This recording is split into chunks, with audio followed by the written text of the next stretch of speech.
지금 단순히 트럼프의 관세 정책으로만 인해서 금융시장에 급변이 생긴 것은 아니고요. 이미 시장 참가자들은 그런 편향되어 있는 지표만 보는 것이 아니라 전반적으로 이렇게 되면 물가도 오를 수 있고 경기도 침체될 수 있다. 즉 가장 어려워하는 스태그플레이션에 대한 가능성이 열리고 있다라는 점이 지금 미국 경제의 가장 고민거리이다.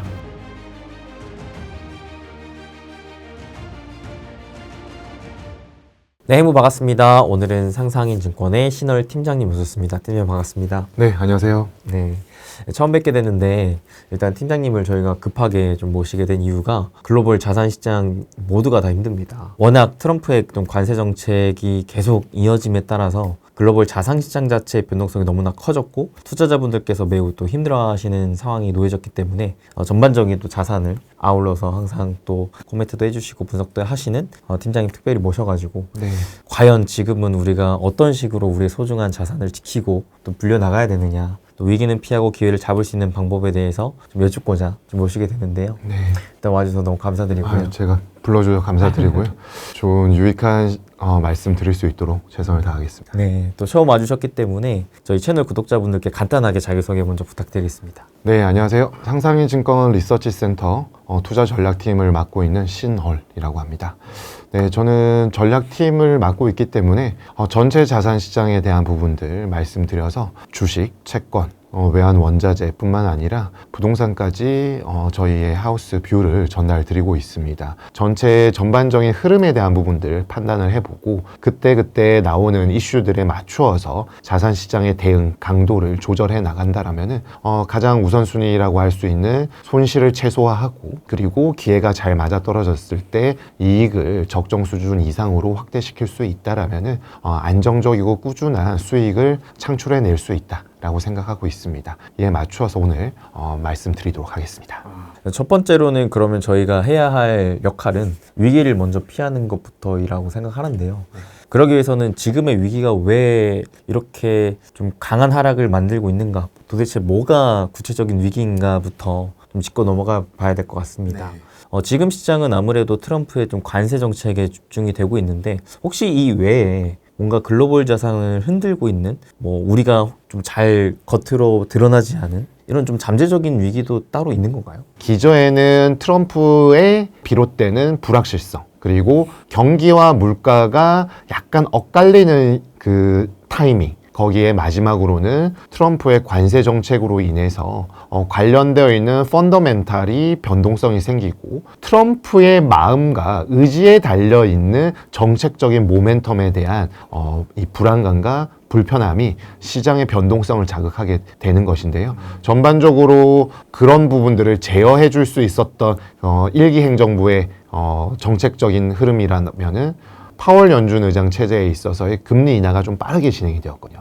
그런데 이제 파월 연준 의장 역시나 지난주에도 얘기했지만 절대 서두를 필요가 없다라고 하는 것처럼 뭔가 기대할 수 있는 부분은 적고 걱정할 거리는 많아진 부분들로 인해서 지금 현재 상당히 어려움이 가중되어 있는 금융시장이라고 판단하고 있습니다. 그만큼 시장 자체의 불확실성 요인이 되게 많은 상황인 거네요. 그렇죠. 그러니까 한 가지 첨언 드리자면은 지표가 여러 개가 있는데 그 정책적 불확실성 지수라는 게 있죠. 이제 Policy Uncertainty Index를 치시면 검색이 되는데 트럼프 1기 때만 해도 되게 크다고 생각을 했잖아요. 근데 지금 비교를 하면은 1기 때의 인덱스의 추이는 거의 미미하게 보일 정도로 아주 애교 수준의 형성이 되어 있습니다. 지금 그보다 훨씬 높다라는 거죠. 훨씬 높습니다. 시장의 예측 가능성을 뒤엎는 트럼프의 그 정책적인 추진 의지. 근데 거기에서도 이런 경고성 멘트와 또 회유성 그런 여러 가지 스탠스들이 혼재되어 있잖아요. 그러니까 어느 장단에 맞춰야 될지가 참가자 입장뿐만 아니라 경제 주체 모두 어려운 상황에 있습니다. 근데 사실 트럼프의 이 관세 정책이라는 게 과거 1기 때부터도 실질적으로는 좀 있었고 그다음에 이번 2기 출범할 때부터 사실 관세 때리겠다라고 얘기를 이미 여러 차례 했었잖아요. 그즉슨 시장이 어느 정도는 이미 알고 있었던 상황이었는데도 최근에 실질적인 발표 이후로 이렇게까지 시장이 흔들리고 있는 좀 뭔가 특별한 이유가 있을까요? 각 국가별로 우리가 이렇게 너네한테 잠재적인 손해가 발생을 했기 때문에 이제는 이를 시정하겠다. 그리고 협상하고 싶으면 너네가 제대로 된 어떤 이 불균형한 무역 수지에 대한 부분들을 해소할 수 있는 정책을 가지고 와라. 즉 우크라이나와 그 젤런스키 대통령과의 트럼프 회동에서 트럼프 대통령이 이런 말을 했습니다. 너네는 카드가 없잖아. 그러니까 우리 말 따라야 된다라는 식으로 계속 카드를 얘기했거든요. 이 말은 결국 트럼프가 하고 싶은 말은 상대 국가의 정상으로 하여금 쇼미 더 카드. 그러니까 너네가 제시할 수 있는 협상 카드를 제대로 내봐. 이게 있으면 협상해 줄게. 근데 없으면 그냥 관세야. 라고 얘기하는 거나 마찬가지일 것으로 보여집니다. 그러니까 그동안에는 미국이 가장 큰 경제 대국이고 다양한 국가들이 미국을 통해서 무역을 하게 되고 그리고 수출을 해서 이제 무역 흑자를 거두었는데 트럼프 대통령이 이런 말을 했죠. 동맹국이든 적국이든 다 우리를 이용해.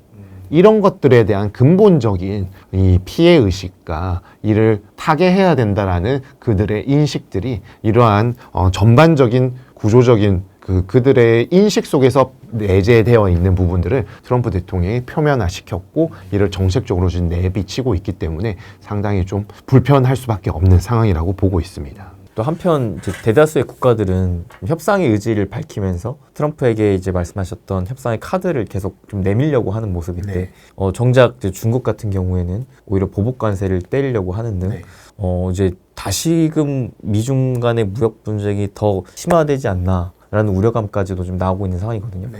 이에 대해서는 그러면은 미국도 계속 더 강경한 입장을 보여주면서 이런 갈등이 계속 더 심화될 거라고 보시나요? 중국뿐만 아니라 다양한 국가들을 대상으로 지금 상호 관세를 매기겠다라고 했는데 다들 잘 아시겠지만 궁극적인 목적은 중국을 때려잡기 위함이다라고 보시면 되겠고 중국은 뭐 일본이든 이스라엘이든 베트남이든 협상의 테이블로 나오려고 하는 그런 발언들이 미국 쪽에서 나왔는데요. 중국은 너네 그러면 안 돼. 그랬더니 중국이 우리도 너네한테 관세 매길 거야. 너네 그러면 미국이 50%더 매길 거야. 라고 하면서 이렇게 불균형한 무역 흑자가 계속 지속될 수 없어. 뭐 이런 얘기를 서로 지금 아주 좀 거친 언사들이 오고 가고 있습니다. 근데 그러면은 이게 좀 잠잠해지려면은 한쪽이 고개를 좀 숙여야겠죠. 그런데 그거를 우리가 쉽게 예상할 수가 없죠. 그렇다면 분명히 시간이 걸릴 것이다 라고 봐야 되는 것이고요. 그런 측면에서 본다라면은 다양한 국가들이 먼저 협상 테이블로 달려가서 개별적으로 피해를 최소화하기 위한 부분들을 미국과 테이블에서 여러 가지 정책적 아젠다들을 나열할 텐데 이런 것들이 하나 둘 되면은 트럼프는 이제 본인의 치적으로 막 또 자랑스러운 얘기들을 하지 않습니까? 그렇게 하면은 이제 아무래도 좀 불만들이 달래어질 가능성이 높고 이거를 필두로 해서 중국에 대해서 계속 압박을 가할 것으로 예상이 됩니다. 결국 트럼프 대통령과 시진핑 주석이 만나서 탑다운 방식으로 어느 정도의 그 불안감을 다독거려 줄 수 있는 좀 훈훈한 분위기, 무드가 형성될 때까지는 시간이 필요할 수밖에 없다. 여기서 당장의 협상장으로 나간다라면은 그 지도자 두 분이 원하는 그림이 절대 안 나오겠죠. 그렇기 때문에 당분간 금융시장 입장에서는 상당히 좀 안타깝지만 좀 기다려야 되는 국면들이 펼쳐질 개연성이 높다라고 보이고 있습니다. 결국에는 시간과의 싸움에서 우리가 좀 이겨내야 되는 가운데 있는 것 같은데 근데 한편 이제 아까 중간에 좀 말씀해 주셨다시피 지금 이 미국의 상황도 사실 그렇게 또 좋은 상황은 아니지 않습니까? 물가에 대한 부담 아직도 있고 그 다음에 경기도 이제 상반보다는 좀 둔화 쪽으로 가고 있는 국면에서 이 미국의 트럼프의 그런 관세 정책이 사실 이 두 가지에 대한 부분을 좀 안 좋은 쪽으로 계속 이끌 수 있는 요인이 되지 않습니까? 그러면은 그런 가운데 또 미국에서 이런 이유 때문에라도 계속 또 불만에 대한 입장들이 또 계속 나오고 있는 것 같은데 현실적으로 이 미국만 생각을 하더라도 이러한 관세 정책이 좀 정말 트럼프가 말하는 대로 강경하게 이어질 만한 상황인 건지 이것도 궁금하거든요. 지금 단순히 트럼프의 관세 정책으로만 인해서 이런 금융시장에 급변이 생긴 것은 아니고요.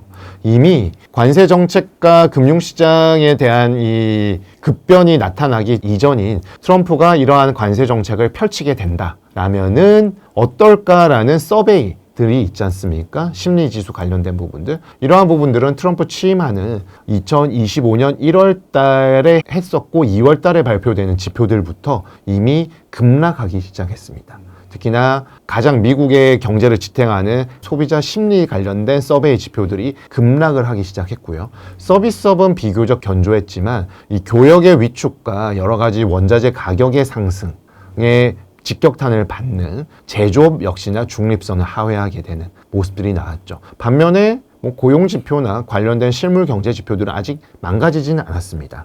즉, 이를 소프트 데이터는 아주 민감하게 악재에 반응을 하고 있는데 하드 데이터는 견조한 거죠. 그러다 보니까 트럼프 대통령이 지금 봐라. 물가도 잡히고 있고 다 괜찮다. 그러면서 이제 파월 연준 의장을 너는 금리 인하해. 라고 하는데 소프트 데이터에서 나오는 소비 심리는 완전 깨지고 있는 반면에 같이 나오는 기대 인플레이션율은 급등을 하고 있거든요. 단기 기대 인플레는 이제 3%대에서 4%를 지나서 4% 후반에 진입을 했고 중기 인플레이션 역시나 2% 후반에서 3% 초반에 있던 것들이 3% 후반에서 4%까지 튀는 모습들이 나오고 있습니다. 그렇다면은 과연 트럼프 대통령은 계란값이 60% 빠졌다. 물가가 내려갔다는 얘기잖아요. 근데 비단 왜 그 소비 심리에 관련된 서베이 지표에서 기대 인플레가 올라오는 것은 얘기를 안 하는가? 이미 시장 참가자들은 그런 편향되어 있는 지표만 보는 것이 아니라 전반적으로 이렇게 되면 물가도 오를 수 있고 경기도 침체될 수 있다. 즉 가장 어려워하는 스태그플레이션에 대한 가능성이 열리고 있다라는 점이 지금 미국 경제의 가장 고민거리이다라고 보고 있습니다. 그렇기 때문에라도 정말 이제 한치 앞을 참 예상하기가 어려운 것 같습니다. 이게 당장에 트럼프가 관세 정책을 어떻게 할지도 좀 의문이고 또 그로 인해서 미국 경기가 또 어떻게 될지도 좀 의문인 상황에서 사실 말씀하셨다시피 뭐 하나 좀 기대할 만한 상황이 딱히 없는 국면인 거잖아요. 네. 그럼 이럴 때는 우리가 어떤 식으로 우리의 자산을 좀 지키는 게 좋은 건가요? 결국에는 하이 리스크 하이 리턴에 치중해 있었던 자산의 포트폴리오를 조금 다변화시킬 필요가 있다. 다변화시킨다라는 점은 손실을 잘 안 볼 수 있는 현금 유동화가 쉬운 예적금이나 아니면 진짜 현금을 들고 있고 거기에 일부를 현금성 자산으로 가지고 있다라면은 나머지는 조금 안정적인 자산이라고 할 수 있는 국채나 정부에 관련된 채권들 조금 편입을 하는 것이 좋겠고요. 그리고 경기 사이클가 조금 동떨어진 주식에 좀 눈길을 돌린다라면은 지난 블랙 먼데이나 지난주에 급락이 나타난 장세에서는 오히려 수익을 확보할 수 있는 상황을 연출을 시킬 수가 있고 여기에서 근데 어제 장처럼 결국에 나스닥도 플러스 소폭이나 플러스 전환을 했고 약보합세에 S&P나 다우도 있었지만 아예 위험 자산을 다 편출시키기보다는 비중을 좀 축소시키되 이러한 부분에 대한 눈높이나 속도 조절에 대한 부분들은 조금 깔고 가는 것이 필요하다라고 생각하고 있습니다. 결국에는 지금은 너무 위험한 리스크를 테이킹하기보다는 좀 안전한 쪽으로 내 자산을 조금 더 유동성이 있는 안전자산 쪽으로 관리를 하는 게 더 좋을 것 같다 이런 이제 코멘트네요. 네, 왜냐하면은 불확실성이 높으면은 그 불확실 속에 기회는 있겠죠. 근데 저희가 주체적으로 기회를 세팅할 수는 있지만 이 불확실성의 높고 낮음은 저희가 판단할 수 있는 영역이 아니지 않습니까? 그러니까 시장을 이끌어갈 수 있는 힘을 제공하는 기업과 업종뿐만 아니라 지금은 매크로 장세인데 매크로 장세에서 거의 유일무이한 존재가 트럼프라는 존재잖아요. 트럼프의 행보를 일거수일투족을 맞출 수 있는 사람은 저는 거의 없다라고 생각을 합니다. 오늘은 이 멘트하고 한 2시간 있다가 다른 멘트하고 이거를 어떻게 맞추겠습니까? 그리고 어제 같은 경우는 90일 동안 관세를 중단한다고 했다가 백악관이 바로 아니라고 하니까 또 올라갔다가 내려가고 이거를 맞춘다는 건 거의 복권에 걸리는 거나 마찬가지라고 한다라면은 이러한 전략 전술을 통해서 너무 희미한 확률에 배팅을 하는 것보다는 트렌드에 맞춰서 조금 눈높이를 낮춘 상황에서 위기를 기회로 삼을 때에는 좀 기다릴 수 있는 그런 인내심을 가지고 기다림을 통해서 수익을 창출하기 위한 시간 투자가 좀 필요하다라고 생각합니다. 그럼 지금은 이제 어느 정도 유동 가능한 안전자산과 시간에 투자하는 게 가장 이상적인 구조라는 거네요. 네, 맞습니다. 근데 이게 한편으로는 그러니까 지금 이제 투자자 입장으로 좀 생각을 해보면 사실 계속 싸다라는 입장으로 현금을 다 주식에 투자를 해놔서 지금 만약에 내가 주식 투자했던 거를 현금화를 한다고 치면은 너무 내가 좀 싸게 파는 거 아닌가. 네, 그렇죠. 지금 실질적인 내가 현금화를 할 수가 있는가라는 좀 우려감도 있을 것 같거든요. 네. 이에 대해서 어떻게 생각하세요?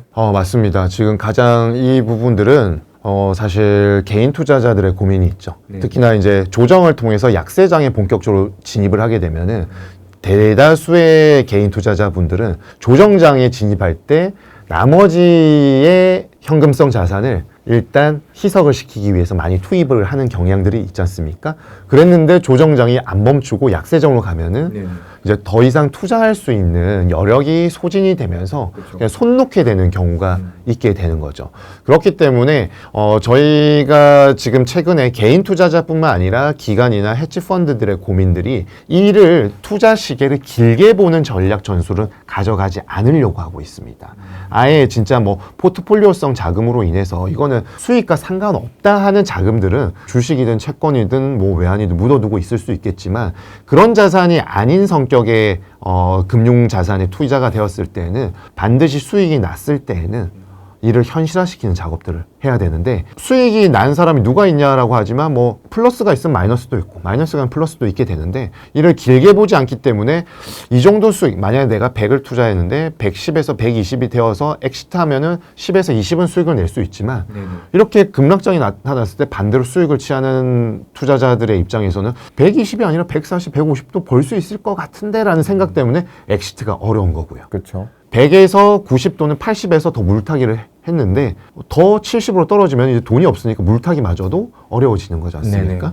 여기에서는 수익을 낸 투자자들은 이제 이게 머리 끝까지는 아니어도 어깨 정도 아니면은 몸통에서는 팔 수 있는 그런 조금 눈높이를 낮추는 전략이 필요하고 물타기나 뭐 개인 투자자들 조정장에서 돈을 추가로 해서 하락장에서 투자할 돈이 없다라고 할 수 있는 상황을 지금은 본인에게도 좀 있을 수 있는 시나리오로 판단하는 것이 좋겠고요.